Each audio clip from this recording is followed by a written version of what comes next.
Well, my mother was the master. She always seemed to have a smile on her face. She always seemed to find the good in situations and was always looking for the positive. Sometimes when you'd bring stuff up that you were talking about, she would always find the good that was coming from that situation. Now, with that as the background, one of the practices that I'm starting to put into place to help myself become better at noticing the good, at finding the good, at looking for the good, is called a gratitude practice. And gratitude practice can come in multiple forms. One of the ways that you can do this is you can actually create a gratitude journal where you actually track things that happen that day that you're grateful for. The other way of doing this is to sit down and either in prayer or in meditation or something and make a list of those things that you're grateful for. So what I've decided is what I'm doing in my life over the next little while to practice this, to get better at this, to help focus my brain, focus the reticular activating system. So the reticular activating system is the system of the brain that actually tells you what's important and helps you see what's important, helps you notice the things that are supposed to be happening in your life. And so what I want to do is I want to train the reticular activating system to bring to my conscious mind the good, the things that I can be grateful for, the blessings that I'm having, those great opportunities and experiences that I'm having.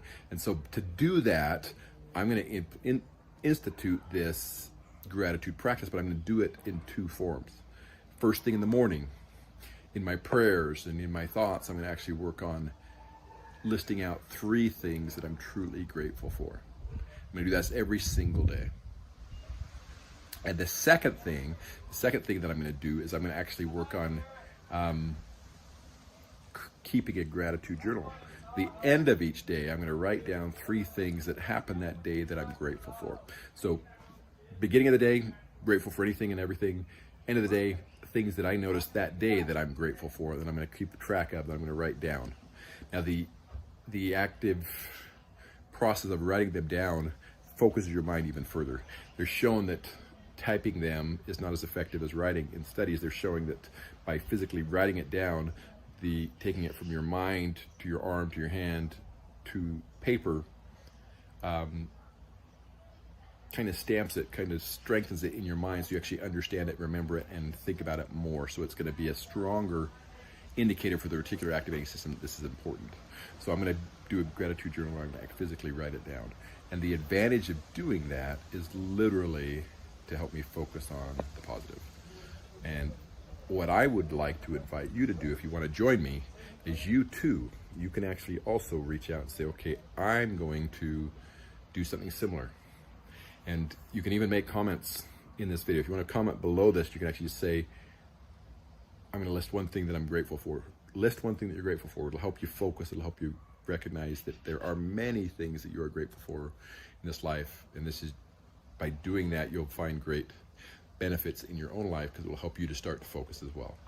This is Dr. Brandt Gibson, and this is Concordant Day 4, gratitude practices. Over the next 4 days, I'm going to talk about the other key habits that I'm instituting into my life to help me get to the next level, to go to where I really want to be. And today, it's gratitude.